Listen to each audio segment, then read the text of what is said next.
Well, hello everyone, and welcome to today's status chat. It's probably going to be a long one. I apologize. I hope I'll pack enough information in it to make it worth your while. Now, we're too busy to talk about football, and we really don't want to relive Vandy's win. But, you know, if somebody's got to lose to Vanderbilt as a top 5 team and give them a historic memory that people may not get a chance to see again for a while. I don't know what's going to happen to the program, but it is a historic event, and I really am happy for them. Although I would have liked to have won, if we had to lose a game this season, I can't think of anybody I would personally rather lose to than Vanderbilt, because I know it brings those folks a lot of joy. But we got football left to go. We got a great show to do today, and I want to start with saying, if you can find it in your heart, and if it doesn't offend you or send you to at me, I don't think there's enough people that watch my show to at me too much, but I'd like for you to say a prayer for the people of North Carolina, particularly the western part, and of course Tennessee, Georgia, and Florida just got hit again. We've had some bad news that there's apparently no funds available to help them, and not enough people really to get up in the mountains to dispel some of the rumors. Show me the people. That's what I would say. Show me the people. If there ain't no pics, there ain't no proof. That's kind of the way I look at it. Not really a tinfoil hat kind of guy. Try to stay in the middle. But there are a lot of people I'd like to pray for. If you can spare it in your heart to do so, pray for them, and pray that the people are returned, and, you know, so that closure can begin on such a tragedy, something that happens without warning. Everything's fine, then next thing you know is nothing because the mountain comes down. And so that's a horrible tragedy. I'm not saying it's worse or better than Florida. A third of the state had to be evacuated. 5 million people, I think they said. That may not be right, but they had millions of people have to flee. We've got people lost down there as well. And I just wish I could fix stuff that I don't have the power to do so. So let's get into our show right now. If you like this content, please go to CallDelToSell.com, find the tab that says on YouTube, click it, and it'll open up a page of QR codes. There you can use a smartphone to scan and get to the YouTube page, or you can just mouse over and click it on a PC. There you'll be able to subscribe to this little button over here and click the notification bell so that YouTube will notify you when each Friday's blog has been uploaded. Thank you. All right. Well, it is Friday, obviously, the 11th of October, 2024. You know I'm Delbridge. I kind of messed up my normal routine there in the opening, but we're going to get started right now. And I want to go over to the center panel because I want to talk about this funds rate thing that we did. Now, if you watch me, you know I was personally expecting, as I would say other experts, but I would suggest that I'm an expert. As in real experts, we all expected 25 basis points. We did a show on how Q3 is the one that the SSA build their cost of living for all the retirees out there.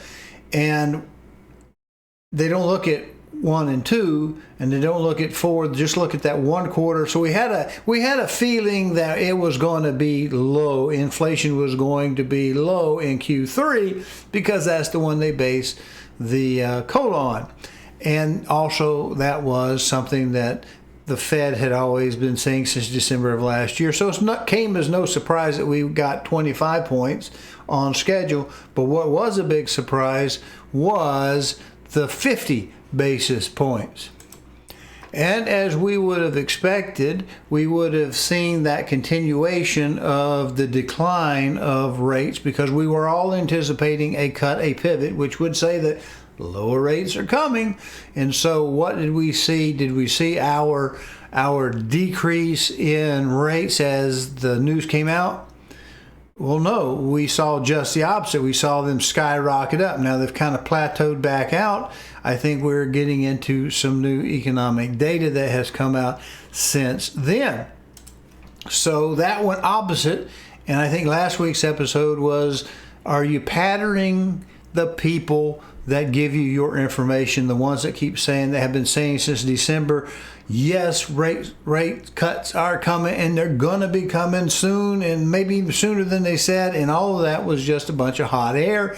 There was never any facts to base that on, not anything that we were seeing, but that was the narrative. And we see from this screen that rates have come down, but they're just basically figuring at some point we've got to have the pivot down.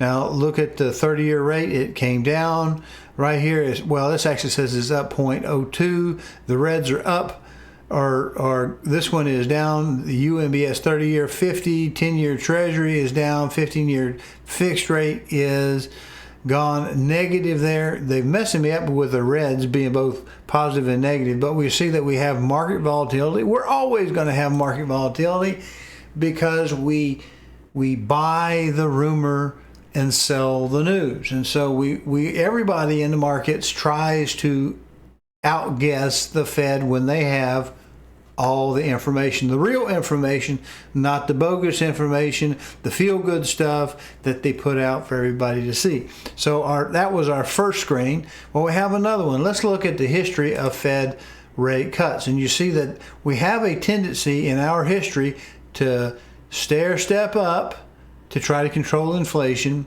and then we have these precipitous drops, which we don't have in this source. This is Trading Economics.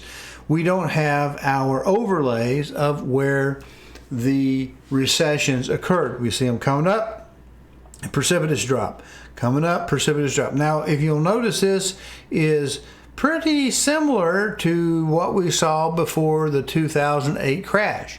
Now, don't get ahead of me and think that I'm going to say we're going to have a crash. I don't know that we are.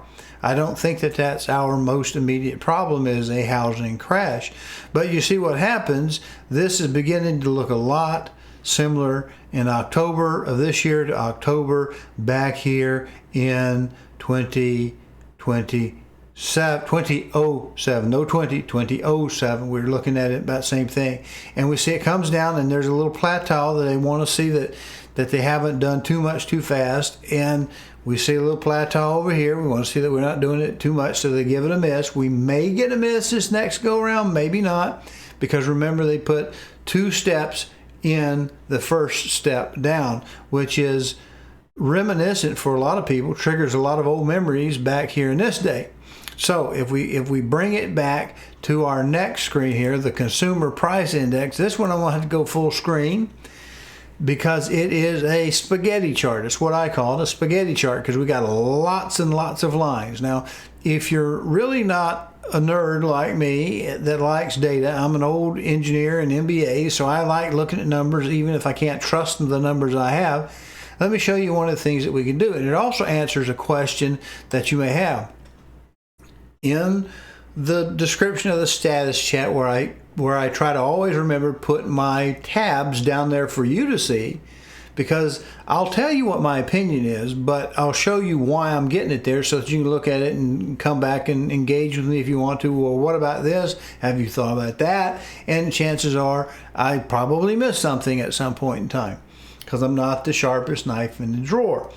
But I like to give you the information instead of going to CNN and NBC too much. I don't mind MSNBC. They're not quite as bad in some cases, although they also are left-leaning, so they're going to probably want to put a little positive spin on things. You know, there's an old trick in the business. When we sell something like a diamond cell, we'll jack up the cost of the rings and everything in there, and then we'll discount them 1%. But really what you get a discount on isn't the normal price, but the elevated price, so that it looks like you're getting much more than you're getting. That's some of that psychology of sales going on.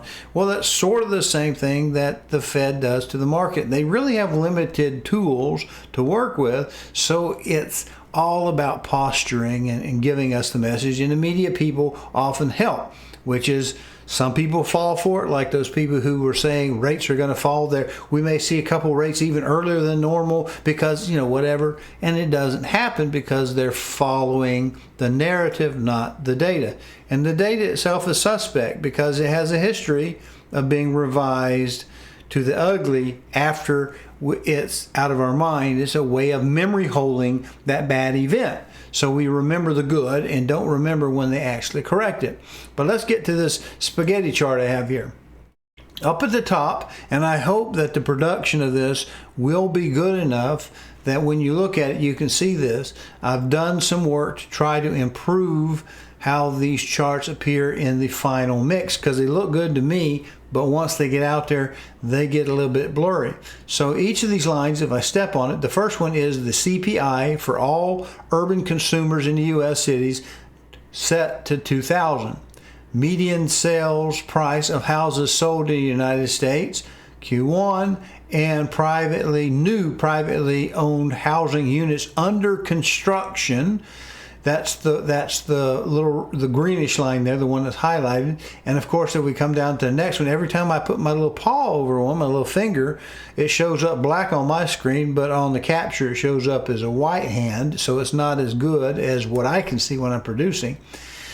Total construction spending, total construction in the United States, and it's set to 2000. Producer price index, commodity special indices, construction materials, January of 2000. Sticky price, consumer index, less food and energy, because we did get a low, and I'm not going to put it in this video, we'll be here all flipping day, but energy is way down. And that's what's bringing the total of the headline CPI, they call it, bringing that down, is because energy is way down. It's offsetting the gains that we're getting up above that. And the last one here is job openings for non-farm. Now, I want to just say something real quickly here. If you don't use Fred because you're not a nerd and you've got a life and you've got other things to do, but you don't really have time to become a FRED data expert, which is Federal Reserve Economic Data, that's usually held out of St. Louis. Let me show you something that we have to do to kind of put them on par. All right, get back to that center screen. Well, you might have to come up here when you add a series, go to Edit Graph if you want to add them, because when I create one of these Fred graphs and I add these extra series, as you see in my spaghetti chart, they won't show in the link that I put over on the status chat. I'm not hiding anything from you. It's just that that's not the way the system works. So you see this line, this column over on the right hand side, and it says edit line 1, where you see I have 7 lines of data, and if I click here I can edit either which one. If they're not on the same base point, which I used 2000 in this case, I had to go back and edit each of these lines that I added to set their time to 2000, January 1, 2000, year 2000. Now, index scale, now you may have to play with some of these units. Some of these indices that you could pull, they're either indices or they're pulled as dollar denominated numbers. And if you have something at 0 to 1 and you're doing millions of dollars up on the top, they don't show up right. One looks completely flat, and so you don't get the visual representation of what's going on given any point in time. But if we get back to it, we see that we have to normalize these things when we manually add one. And you would add one like clicking the Add Line button and pick the keyword for the data series that you're looking for. Like if we were going to use CPI again, CPI, and you see we get sticky price. I'm using that one. Consumer price index for all urban areas, city average, median consumer price index, that's the most commonly occurring consumer price index, CPIs, HICP, I can't even say that, being tongue-tied, CDI, CDP, 1999 consumer. So you would have to maybe adjust those years, those base years. Now, if I come over here and I get on a series, you'll see, if I can hold that in mid-screen, you'll see that all of them I have successfully set for January 2000 as the base, so that we kind of have that good starting spot. But now, let's look at what we've got going on. Let's start with the CPI all urban area. CPI is going up.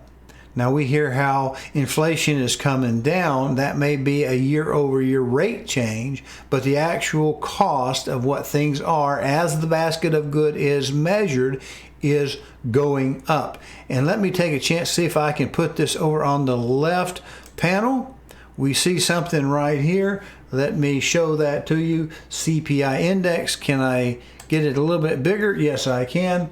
It says January 2023 CPI weight update. That's how we set the basket of good, how much of the index that, like, say, homes cost or shelter costs or food or whatever, we're going to change how they are, how they're weighted. We do that periodically, and normal updates, if they're done for the right reasons, are appropriate. I don't work for the BLS, and that's the sources, Bureau of Labor Statistics. Starting with January 2023 data, the BLS plans to update weights annually for the Consumer Price Index, the CPI, based on a single calendar year of data.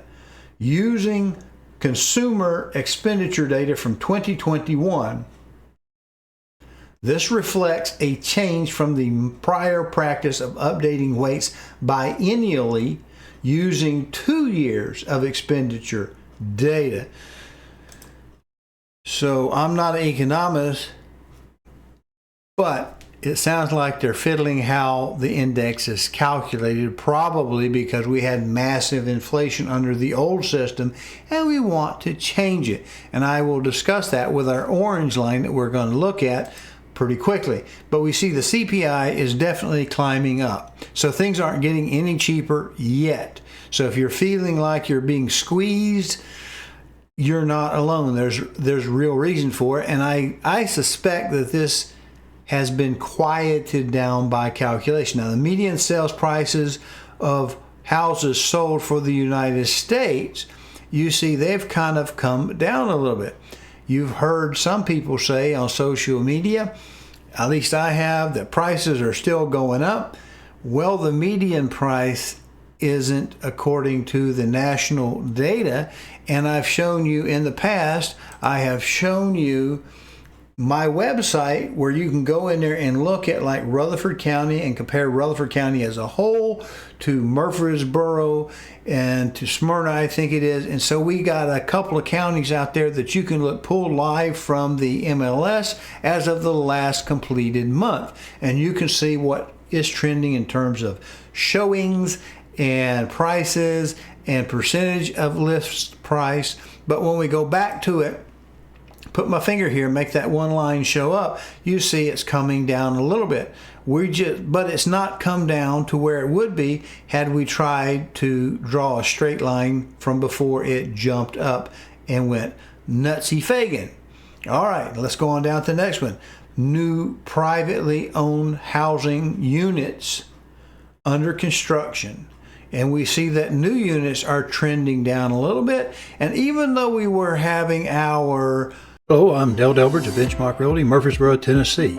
If you are currently unrepresented and would like to know how to compare up to 3 properties side by side and room by room, then go over to my new YouTube channel, CallDelToSell. That's 1 L and Del, no spaces. Watch the demo on Real Scout and then call me and we'll set up your exclusive ad-free account today. And we see that new units are trending down a little bit. And even though we were having our lower interest rates loading, as some of our Facebook economists say, we see that we're actually building fewer homes according to this. Now, this is units under construction, not dollar values. Now, if we go to total construction spending, that would be reflective of the price. What shape does that look like to you? It looks like we haven't started to tail off the price of construction until just very, very recently. Let's see if we can pick on what date that is. That is, looks like it's going to be May of this year. It's finally teetered down. Now, did it teeter down because we're putting less white Italian marble and going to more ceramics, or what is it on the new construction side that's bringing that down? Is it in the cost of material? That's something we're going to look at. So we look at total construction spending, and I think this is also including, we'd have to look at the definition, it probably includes commercial and some other things as well. Some of these are specific to housing. Now, producer price index. Now, this is the wholesale price index commodity. I've pulled especially out special indices, construction materials. Now, so this is going to be the wholesale price index for building materials. And you see, we've kind of flattened out since we kind of got over that big hump when inflation was kicking us so badly before we started raising the cost of money. But it's gone pretty well much sideways. It hasn't really gone down, and it hasn't really gone up since about 2002. So we've got about 2 years of the cost of material where they quit blaming supply chain and just said, well, we're not taking the price down, but we just won't make it go up at this crazy rate because we have destructive demand and people aren't buying as much.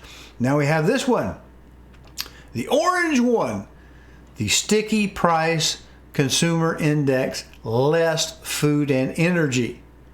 Now we know the energy is way down, and so since energy has lately come way down, we would expect some sort of decrease in these things, but we're still going up. Now we're going to look at the orange, that is number 6. So let's go ahead and edit the graph and go look at this so we can see exactly what we're looking at in the description of what that is. It says it is a sticky price consumer price index less food and energy percent change from a year ago. So this is not the total, this is a delta. This is a delta curve, so it's showing us where the momentum is going, not like we saw in the CPI, the other CPI index that I showed you, where we were looking at the cumulative number. So we're getting this exaggeration coming in here. So let me pull that away and go back up to the orange line so it'll hide my little flags that it puts up in the middle of your screen.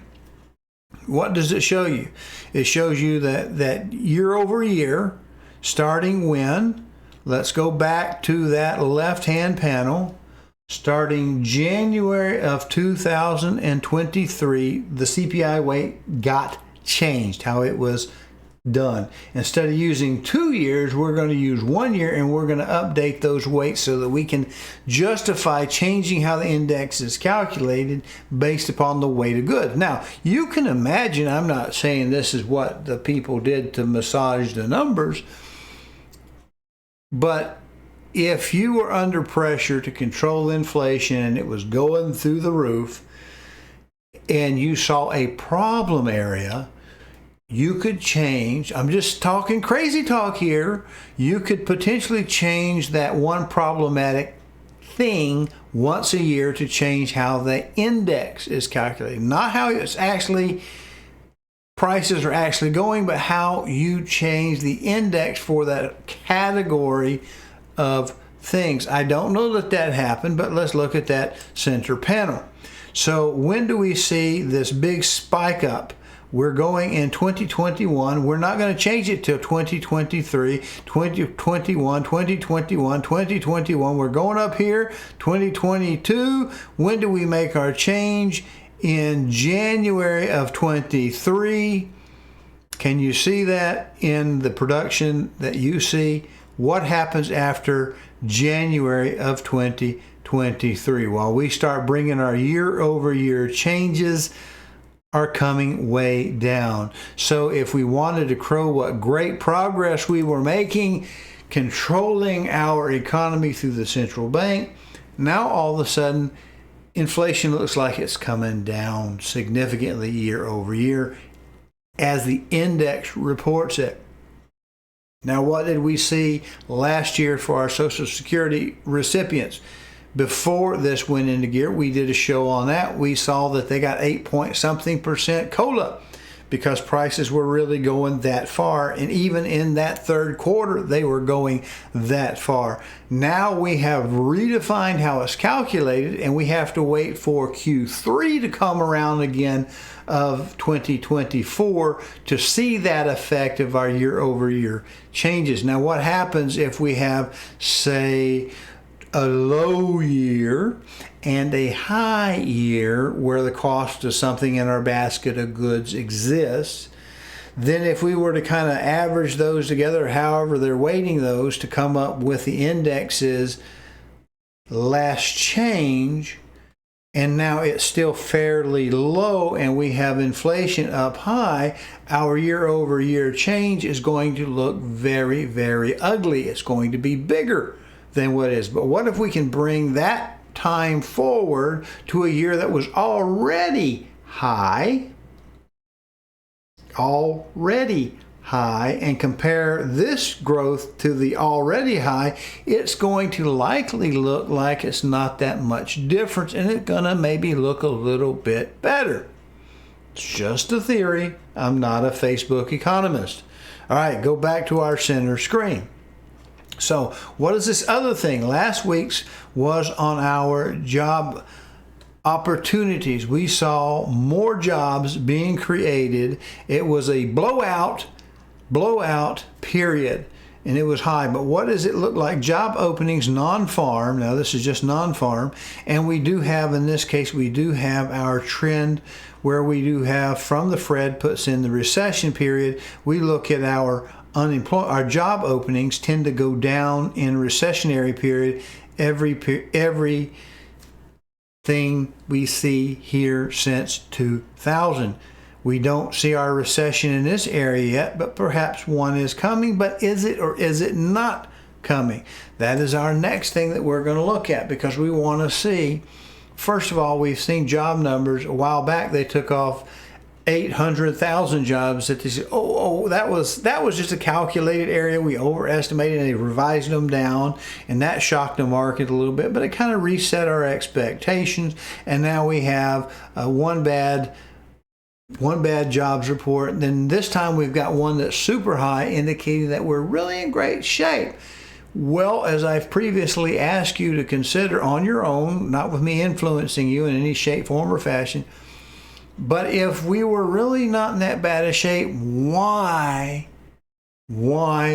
double the Fed rate drop? Was it politics? Did we really need it? Because if we believe that it wasn't political, according to this election coming up, if it wasn't political, the implications are that we would be headed toward recession. The economy is crashing. We need to lower rates to spur out economic access to money and keep the economy going, save jobs and all of that.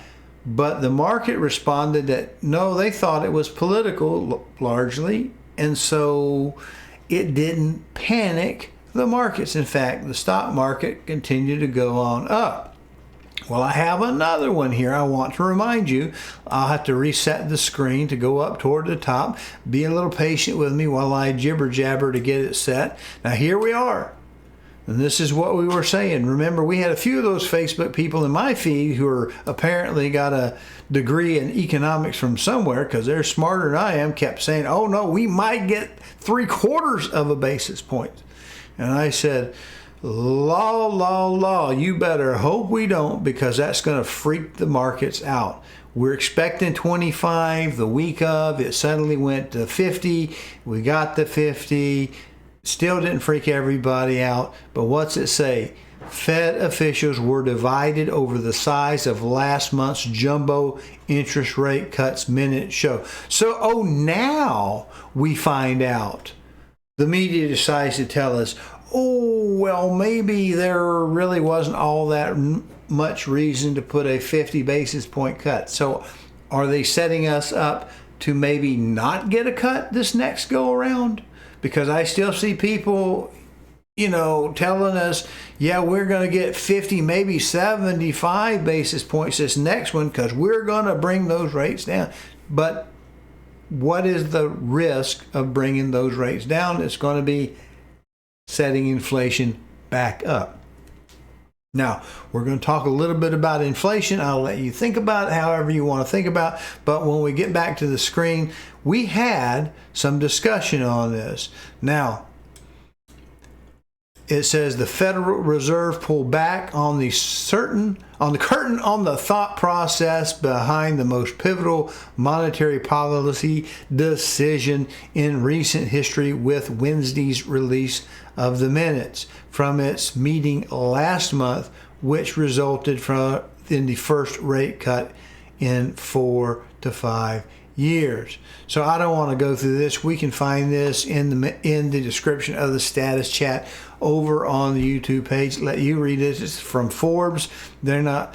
You can look at which way they lean, if they lean conservative or they lean liberal in their analysis and their opinions. I'll leave that up to you. But now let's look at some other things, since we've been talking a little bit about the emotions in the market and the data that gets revised, and we've seen a few things. So let's look back at that center screen. This is from the Federal Reserve Bank of Atlanta. One of the other ones that we hit a lot, GDP Now. They still have, this is how up to date that we are with the Fed system, with the government. We still have notices from COVID-19. Now, let's look at where the GDP Now, as of yesterday, GDP next update is October the 17th. So this is, I think, this is done weekly, so this should have been done, I think, yesterday. But look, blue chip consensus. This is the band. This is like that band of a hurricane. This is the most likely probability is on the blue line, but we could be as much as either extreme. And the Atlanta Fed's estimate was way high, way back here. Didn't get there, August 13th. Now we're going 23 August. Now look at where they're thinking it's going to go. If they're really genuinely believing that the GDP is going to break 3%, if they really believe that, then that would set up us to think that the economy really is doing pretty good, and maybe we really didn't need 50 basis points. Maybe we didn't even need 25 basis points, except that we all had grown accustomed for most of the year to expect 25 basis points. But what if the economy is going good, really going good, and GDP goes up? Then that's going to set the probability needle bending towards inflation, less towards recession. And when you get in this and you look at, do you want to be eaten alive by a tiger, or do you want to be eaten alive by a lion? My choice is I don't want either one of those two choices, but we have recession threat or inflation threat. Which one is likely to come at us? Well, let me just talk just briefly. We are in storm season, and that was a baddie that went through Central Florida, and that did a lot of destruction. It could have been worse, and we do want to thank God for small mercies, but because it could have been worse if it had hit as a 5. It could have been so much worse. But the 3 that hit was plenty bad, and it's done enough damage. Now, most of that rebuilding is going to have to be done. That probably wasn't planned in everybody's budget. So that's going to take a surge of materials and labor and stuff to go down there and fix that. And it's also going to affect insurance rates. So we're not an island in Tennessee.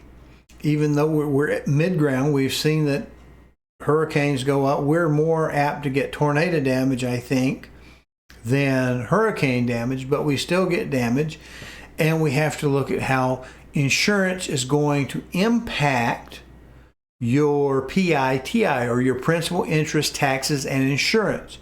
Well, if your home values are holding flat and not really dropping down like it did in 2008, then your assessment, which is also a political time-based thing, and then the rates that are also, they can't do both in 1 year in Tennessee, under Tennessee law, but probably the taxes, the T portion in it, is not going to go down. That's just a guess. I don't know. Taxes probably aren't going down, even though you may be losing your discretionary spending when the value of your house goes up and inflation erodes your buying power. The government gets theirs back because they assess it at the higher value, and they still get their money. So I have another one that we want to look at, and I want to remind people of this right here, because we're already hearing rumors of stuff like this coming in East Tennessee and North Carolina. What people may not remember from Katrina, oh, by the way, this is from NPR. This is a story dating back to 2016, right? Remember Katrina? Supreme Court upholds Hurricane Katrina's fraud verdict against State Farm. Now, State Farm, I don't want to seem like I'm picking on State Farm, but I can't dig them all up. The insurance companies, when the levees broke, when the waters fell, it was the position of the insurance company that they didn't have to pay because the hurricane, it wasn't the wind that tore the houses down and caused that property loss, but it was actually the water that flooded in there. And if I remember my history, please verify it, that they said that that's a FEMA flood insurance. In other words, next winter, buddy, sorry about your problem, but you're not covered because it wasn't the storm itself that tore your house down. It was the water. That's not us. And we'll go back to that center screen and read this little line right here. Read it with me if you can, because I might stumble over my tongue again. The U.S. Supreme Court has upheld the jury verdict, finding that State Farm Fire and Casualty Company defrauded the federal government after Hurricane Katrina hit the Gulf Coast in 2005. In the years before the hurricane, State Farm issued both federal government-backed flood insurance policies and general homeowners policies. After the hurricane, the company ordered its claims adjusters to misclassify wind damage as flood damage to shift the liability to the government and spare the insurance company's bank accounts. The fraud claim was uncovered when two claims adjusters, sisters Corey and Carrie Rigsby, blew the whistle on the company under the Federal False Claims Act, which allows private citizens to initiate fraud claims on behalf of the government and ultimately to share the damages that are awarded. Insurance companies are your friend when they're selling you the policy, but as someone who had to pay for his own roof, even after I thoroughly believe I had hail damage, when I had my roof done, my roofer told me, you've had terrible hail damage up here. We could file the claim, help you file the claim. And I just said, I've tried for a couple years, and every time we have another massive hail damage hit, they still say it's not their responsibility. And so I bought the roof myself. Well, paying for a roof is expensive, but it's not like rebuilding a whole house.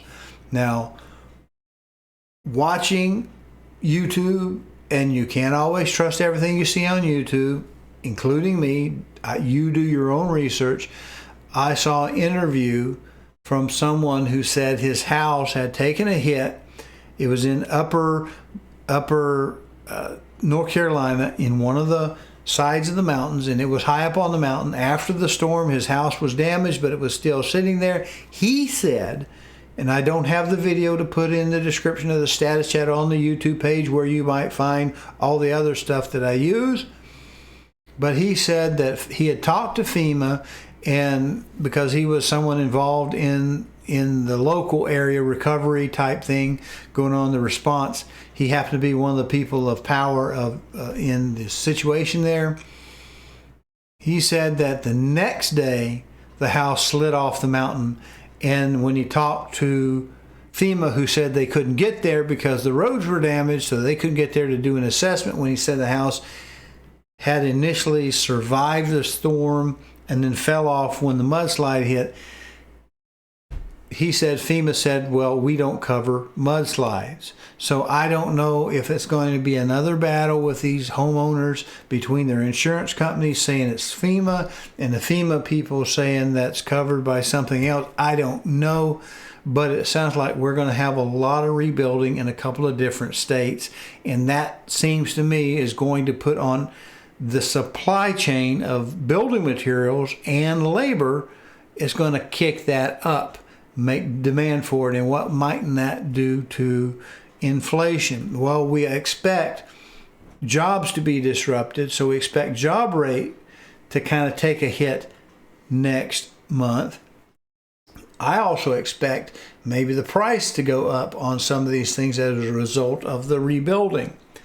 And if people are already full on their out of pockets and their credit is maxed out, some of these expenses are going to be difficult, which is probably going to lead people into more debt. And we may see some increases in some negative areas of our charts that we have. So I'm wondering in my head, what is our biggest risk? Are we more likely to hit recession now? Or are we more likely to see inflation tick back up on us? And if we see inflation start to creep back up, they may not put the rate cuts that so many of these experts think is going to happen. They're not going to happen. How are they going to react when they get coal in their stocking at Christmas instead of their candy canes and their goodies? How is the market going to react? Right now, we have things looking like they're looking. Did we, in fact, look at our first tab being mortgage rates from the first since? Yes, we did. We saw this.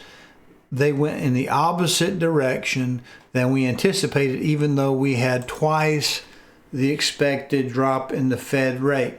So that tells me the markets took the 50 basis points as political, not a warning sign of recession. So we'll just have to wait and see what's going on. Now, we can't fix this stuff, but what we can do is if we can get into a house, or sell a house, or buy our house that we're looking for now, before perhaps we might see further slowdowns in inventories because we're not building as many as you saw from the spaghetti chart I showed you, might be a good time to still look to purchase a house. If rates do fall in, say, a year or two, as we go on down, refinancing can be an option for you. If things don't change much from where you are, at least you've caught something and you've gotten past the what if this, what if that, what if that. The thing I would ask you to do is honestly look at your situation and figure out what is your least risky thing. Do you profit by waiting, or would you profit more probable if you go ahead? What does the future hold? I don't have a magic 8-ball. I can't tell you. But I wouldn't be a bit surprised to see inflation tick back up a little bit, and that may throw us off of that projected path of massive rate cuts. But if the hurricane messes with our job numbers too much, perhaps the open market committee may look at employment as being the biggest problem.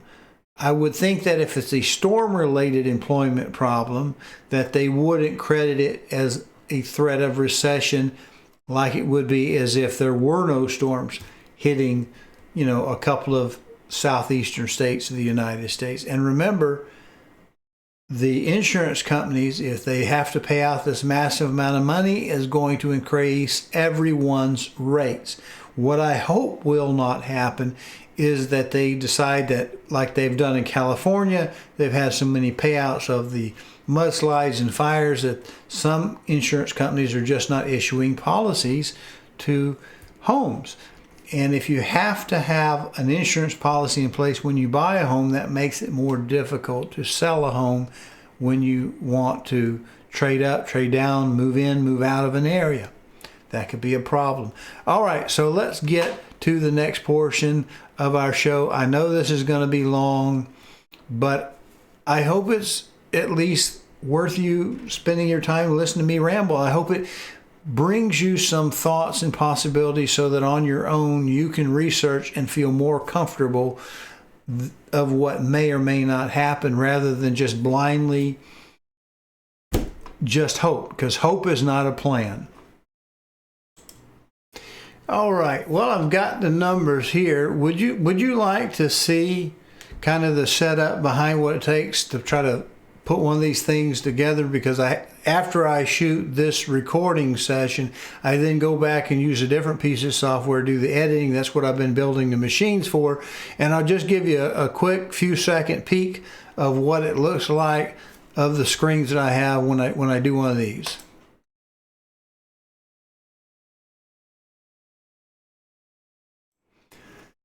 It can be quite busy just to try to produce something like this for you, and I appreciate everyone who watches, and it would help me if you would, do the click, like, and share bit. I always put that thing in the front just to keep myself legal, and then the little commercial thing in the back just to make sure you have all the contacts and everybody's happy. But the hit the notification bell, because I don't always hit the same timing mark at a Friday's upload post, because it takes a while to try to present something that makes sense. And if you will, go ahead and do that for me. And I hope that I'm not wasting your time, although I know I'm a long-winded guy. I think it has to be done in order to get to some of this stuff. Okay. Last week was the week ending in 10/4 of 24. We had 24,125 opportunities. That includes the coming soons as well as the ones that are available right now.